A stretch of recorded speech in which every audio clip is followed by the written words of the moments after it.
Hello everyone and welcome back to my channel, and today I'm going to be doing my January reading wrap up. I read a fair few books in February. No, this month is February. I don't exactly know how many, so in January I think I read 11 and I'm carrying over 2 into February, which I forgot to say because I'm stupid. So I'm going to start with those. I started this one, to mention, fairly late into January, and that is The Assassin's Apprentice by Robin Hobb. I'm not particularly in love with it. I'm 50 pages in. It's taken me a while, but this is high fantasy. It follows a boy at the moment, and I assume he's going to go on to do great things. The bastard son of a prince, and it caused a big thing. Loads of people love Robin Hobb, and I will be continuing. I just think I'm just not in the right mood for high fantasy, which I never ever thought I'd ever say in my life. But I just feel like I'm having difficulty with high fantasy at the moment, so, I will probably carry this on. I don't know when I'm going to pick it up again, but it's not like a DNF because I definitely want to continue reading. But I just thought I'd say. I'm also carrying over a book I started fairly early on in January, is Muse of Nightmares by Laini Taylor. Now, the problem I'm having with this one, I have read a whopping 14 pages, and that is essentially, I loved Strange the Dreamer, and this feels not Strange the Dreamer like at all. There are these new characters that, quite frankly, I don't care about, and it might be, like, in this book's defense, that I read Strange the Dreamer a while ago now. I don't remember what year I read Strange the Dreamer. It might have been 2020, it could be it must have been 2021. It must have been. So I feel like maybe I should reread Strange the Dreamer and then read this straight away, because I don't remember enough about what happened in Strange the Dreamer to remember stuff going on in Muse of Nightmares. So I am having difficulty with this one, but I do love Laini Taylor's writing style, and her world building is fantastic. Again though, high fantasy, and I'm not really into it. Like, I'm having a moment, right? Okay, so let's get into the books I did read, and these might not be in chronological order, but I'm going to try and do them in chronological order. So I started off 2023 with a book that I wasn't necessarily going to pick up, but my lovely friend Celine read it and loved it, and I have quite a similar reading taste to Celine, I'd say. And then my other lovely friend Autumn was going to be reading it, so we were going to do a buddy read of it, and that was Stephen King's Fairy Tale. Now, I haven't read an awful lot of King's work. I have read It, and I have read Pet Sematary. Really liked it. There were these problems within that. It's definitely a product of its time, adult horror. And Pet Sematary, I absolutely detested. Could not stand it. So I'm like, ooh, he's like hit and miss author for me at the moment. But I read Fairy Tale, and this didn't feel like any other Stephen King book I have ever read. So as I've said, I've read 2. I have got Misery on my own TBR, which I hope to get to at some point. It's on my 12 books. These 12 books will self-destruct in 12 months if I don't. But talking about this book. So this follows a teenage boy and his adventures with an old man and his dog. And it's a mixture between urban fantasy and high fantasy. It's a portal fantasy, and I absolutely adored this book. This book made me cry. This book made me laugh. I got so invested with the characters, and my gosh, the whole way through, I was like, do not kill the dog. Just do not kill the dog, right? Animal death is like a huge thing for me in books, so I was the whole time being like, the dog's gonna die. So I absolutely loved it. It's just such a clever story, and it's about not letting greed kind of get you, and it's about just doing the right thing. And that's the thing, no one cares about this old man who's kept to himself. He's really grumpy, he's kind of an asshole, but when he falls over and needs help, this kid goes to him without a second thought, and it's just really, really, really lovely. And it's kind of being the hero of your own story. As cheesy as that sounds, this is such an amazing book.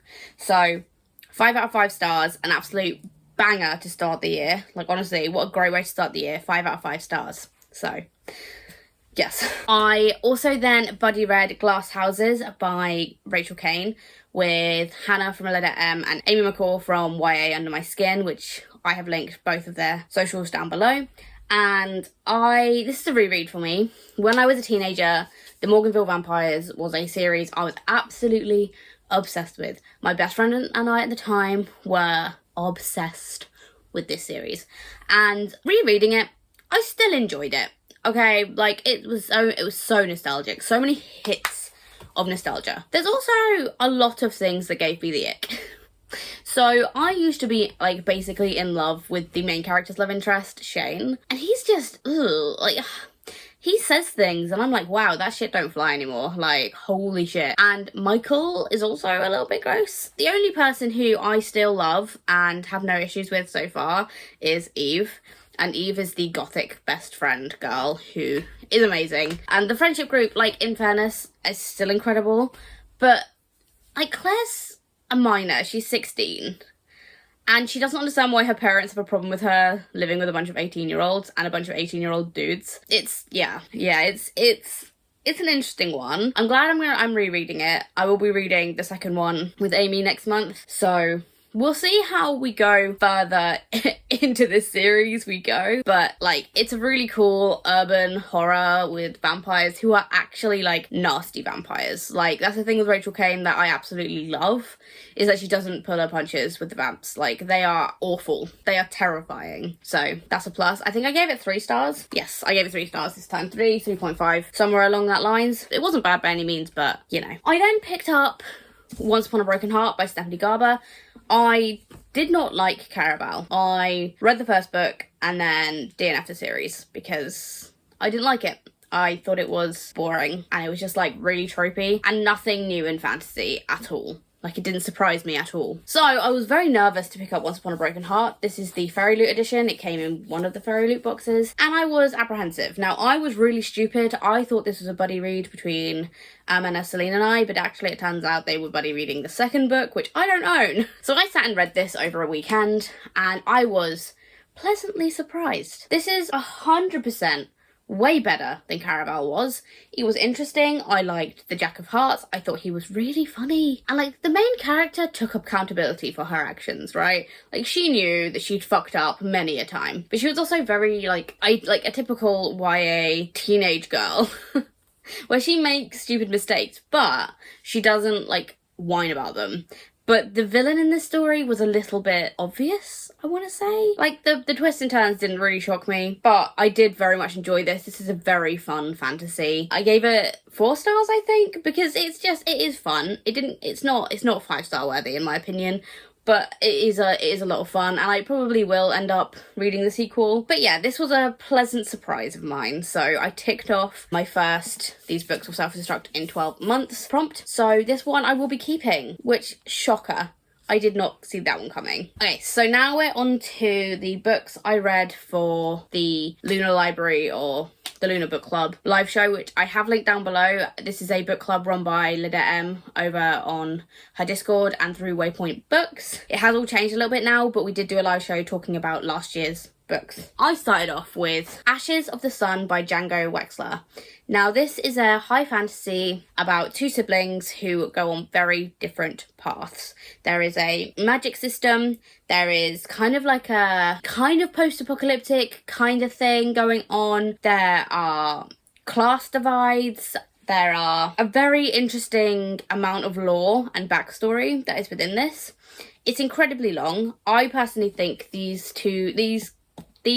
story should have been split up into 2 books. That's just my opinion, because you have the siblings, they cross paths twice. So it kind of makes more sense to me for these to have been 2 books that kind of gone on at the same time, and then like a trilogy where the 3rd book is both of them. But you follow Maya and Gaia.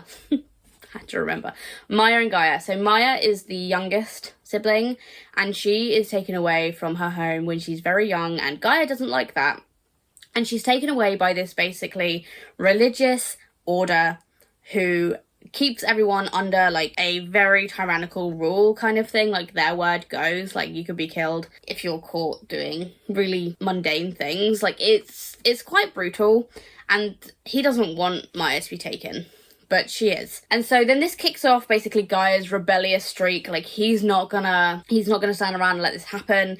He becomes like this massively important rebel like leader. Like, he's known in this one city, and he's also incredibly adventurous. He wants to find this cave, which is basically a mythical tomb of these old gods, who are, they're Jinn, I think, actually. I think that's what they're called. I can't really remember what they're called, but I remember enjoying this. There are some very problematic statements. So there is the use of the word spastically in the way the movement of some of the creatures who are like otherworldly, and like that's not okay to be said. So just be aware there is some problematic words used, which there could have been any words used, but I just want to highlight that one because I personally missed that, and I was very shocked when I was told that. And I think I was skim reading a lot of this because it is huge and I had a deadline, but be aware, not okay. The next one, let's talk about The Shadow People by Graham Masterton. I was so upset at this book. Graham Masterton has been writing for a long ass time, like a couple of decades at least, I think, or at least a decade, not a couple of decades, like that would make him really old. But this read like it was written in the 70s or 80s. It's not, it's a recent publication. I think it was published in 2021.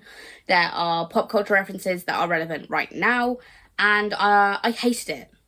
Not for those reasons, but because it's racist, sexist, misogynistic, transphobic, really disrespectful to any mental health issues. And okay, dark book, dark subject matter. It's about a cult of cannibals. Interesting. Love that. It's in the underground of like the underbelly of London, and it follows these two DCs. It's part of like a series of these two DCs where they solve supernatural crime, which okay, sounds great.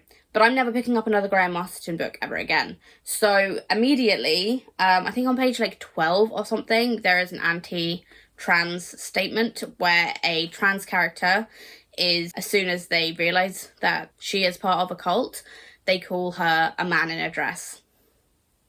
Like, why is that needed in 2023? Or when it was published even? When was that statement like an okay thing to write? Like, I don't get it. And then basically throughout the course of this book, we find out it's some sort of like demon that's controlling them from like a Neolithic time period, and that's super interesting. But the thing is, the Pakistani DC, the female Pakistani DC, I think her name is Jamila, she is basically used as this plot device that, okay, she's from Pakistan, so she knows this really crazy like demon that was like she heard her from like her growing up in Pakistan. And then they're really disrespectful to like Pakistan. Like they literally say that the savages she lived among like when she was younger and how awful it was. It's like, okay. And this DC doesn't even flinch. Like, what the fuck? Like, and she's like robotically saying these lines and giving them the context they need. And then it just gets worse, because when you figure out this cult is basically making people know a Neolithic language, a dead language that people have never known. Cool. Then you realise by the end what Graham Masterton has done. Every single one of those cult members, apart from the two boys, are all people of colour. They are all, and they all suffer from mental illness, which is fucking awful. Like these cultists are supposed to be these homeless people. They are incredibly disrespected, and I hate that. Why are none of these people white, apart from the two children that they kidnap and indoctrinate? Like, I don't fucking get it, Graham Masterton, and I don't understand people who gave this book 5 stars. I love a dark book, but this really, really, really, really leaned on the gore. So the absolutely disgusting, like, description of cooking and eating human bodies. Like, okay, cool, like, just because you have a high gore content doesn't make this a good horror book. Like, I'm sorry, that is not good horror. We knew exactly what was going on. There was no tension built up. We were following both the villains and the police DCs, so, like, we had nothing. Like, I didn't care. There was no tension. It got to about halfway through and there was still half the book left, and I was like, why? Like, we know what's happening. I don't understand what the point of this book is. And like, I genuinely don't think there was a point. Because it's a pile of shit. This got 1 star, and I will be unhauling as soon as I can. Like, this is honestly fucking terrible, and I think Graham Masterton should be ashamed of himself. I'm gonna be a little bit more positive now, to be honest. I read Bluebird by C.L. Piello. No, I'm not gonna be positive. Shit, I'm sorry. This had all the hallmarks of being great. This is a sapphic space pirate story. And it should have been better than it was. It should have been faster. It should have been like Firefly-esque or like Star Wars. Like, you know, it's a space romp. It's a space opera. And it was just boring as hell. And the main character, Rig, honestly was the most unlikable main character ever. And like a lot of the stuff she does, like it does, like the repercussions she deserves, because she fucking pushes people's buttons. She's like a loudmouth, which normally I like, but like she didn't do it like in an endearing way or anything. Disappointing. I think it got 3 stars in the end, because like it was fun in parts, but the ending was far too like easy, you know? Like, ooh, coincidentally this thing happens, and like that isn't for a like plot reason. Like, I basically killed this massive ruler with hardly any battle. Like, it was easy. So again, and it was quite long, and this felt a bit like a waste of time. Now I'm going to be more positive before I go back to being negative. The Blood Trials by Annie Davenport. This is a high fantasy that I want to see more of. This has a blend of sci-fi elements with the technology and some of the lore that was used. It's very sci-fi-esque, but this follows Akana and her journey to becoming a soldier. I think they're called, Praetorians. There we go. A Praetorian, which is basically like the military. And she is a fucking amazing main character, but basically her grandfather has been killed, and her grandfather was on a council of like elders, basically. He was incredibly highly respected man, and he has been murdered. And she has taken upon herself that she wants to solve his murder. And that is to her detriment. She is very obsessed with like certain details and things that characters have given her, like the little bits of information that characters have given her, and she obsesses over them. She like latches onto them, and I really appreciate this on this character. This character is incredible. This book is incredibly tropey, but I enjoyed it so much. So trials in high fantasy, I absolutely love them. I eat them up. Like, give me all of them. And this book did them justice. They were brutal fucking trials. Like, people like die, and Akena nearly dies about 10 times. And she is a very strong, headstrong woman who is in a society that doesn't like women and doesn't like you if you are another race. And there is racism in this, there is misogyny in this, but it's all very much, the way the character reacts to them is amazing. And I absolutely fucking love this. Give me more of strong, headstrong women like Akena in my high fantasy. I gave this 4 out of 5 stars, I'm pretty sure. The only reason it got 4 and not 5 is there is a plot point in this that really got under my skin with a certain character, with the love interest.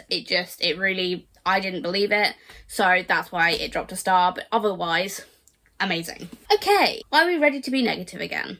Because I certainly am. I read Frozen Charlotte by Alex Bell. Now, this was for Amy's book club, the YA book club, this was the first book. Now, I am a little bit shocked by this book being the first pick. I thought it was a ballsy pick for a book club because it is incredibly dark. Now, that isn't the issue I have with this book. I gave it 2.5 stars, and I did not like the pacing. This is a YA horror about a girl whose best friend dies in mysterious circumstances, and she's convinced it's a ghost, and then she goes and visits her mysterious uncle and her cousins on a remote Scottish island, and all of that sounds great, but I did not like it. There was too many things going on at once. There was cliffhangers on every single chapter break, which some people love, and that's why some people love this. I did not like the overt mentions of animal cruelty and animal death, which happened multiple times throughout the book. It was very upsetting, and it was done in such a blasé way.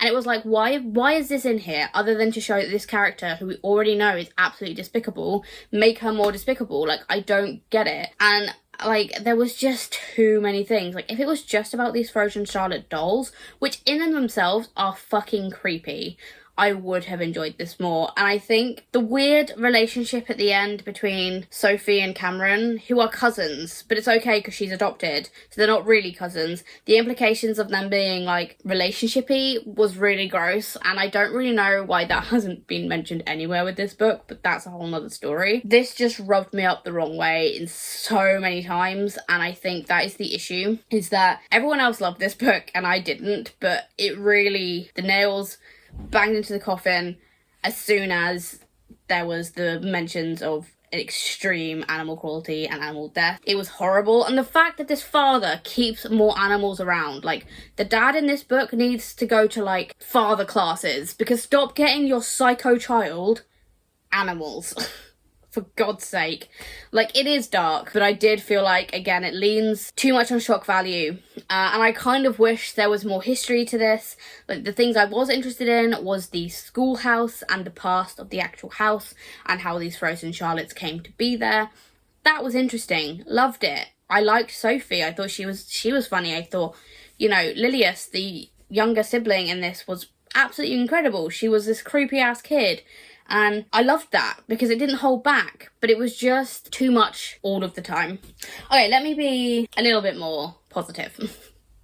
And that is because I read Lost in the Moment and Found by Shauna Maguire. I did not know this was on Scribd yet, so when people on Rose Discord were talking about it, I immediately went and read the book. Now, Shauna Maguire is known for their books about mental health and being different and all of these sorts of things, but I was not expecting this to be as sad as it was. This touches on grooming and sexual assault, etc. So be aware of that before you go in. I was not aware of that before I go in. The audiobook does have like a little statement at the beginning where it says, you know, content warnings, like it gives that, hey, be aware this is darker than what you're used to kind of thing. And it was so sad and it was kind of hard to read, but I really appreciate that it was done in such a manner because I really enjoyed it. I gave it either 4 or 5. So I gave it 4.5 stars, so basically a 5 stars. It was really, really beautiful. And the Shop of Lost Things sounds like an amazing place to get lost. And, you know, you just got to be careful with that. But I really liked it. So, but the Wayward Children series by Shauna Maguire is amazing. They're novellas, so they're really short. So I'd recommend you pick them up if you haven't. So the next book I read in January is Hollow by Shannon Waters, Brandon Boyer-White and Berenice Nell. This is a graphic novel with a really cute art style. These are,